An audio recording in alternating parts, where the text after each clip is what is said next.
You, like I said, you do a really good job with your hand timing. Hand timing is going to give us a really good visual of the timing of trunk rotation, right? So for you, you do a good job of having that hand raise on time. The only thing that I see is that you're essentially, it looks like you're delaying the rotation of your hips. Okay. What I typically like to see, guys, is when they come down to front foot strike. So right there, that foot is showing, right? The bottom of that foot is showing. So Bueller, boom, foot strike. See how that foot is showing? So that tells me that his hips are rotated, which now is creating that authentic amount of separation that we want.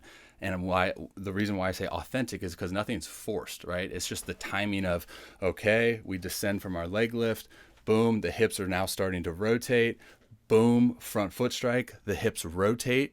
We're at like 45, and this is at the time of the hand raise. So as you see with you, and again, this isn't bad, right? Like, you move really well. The hand and the trunk are in really good positions. I just think that there's more hip rotation to be had at this point, which will create that authentic amount of separation that you said in your screening. And now this is where I see kind of the multiple other breakdowns occurring.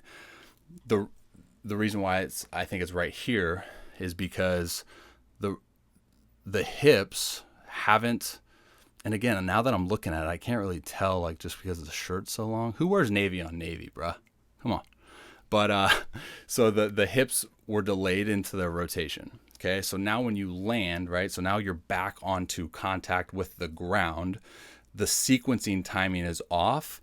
So now what you're going to see is, instead of you going into an efficient lead leg block, your energy is now on transverse plane. So you're blocking this way. So you see that lead knee kind of bows outward instead of knee extension, energy going forward.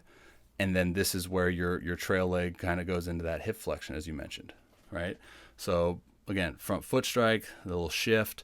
And then I know you can't see it in this one, but you're not getting into a very effective lead leg brace because I think that timing was off.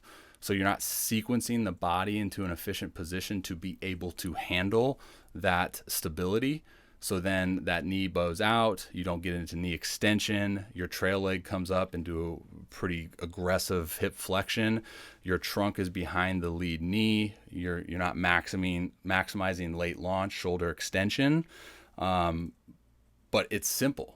I mean, it's not simple, it's freaking, we're throwing a baseball, right? It sucks, it's hard. Because everything up into like this point is great. Say like this point, it's great. But we need to get those hips going.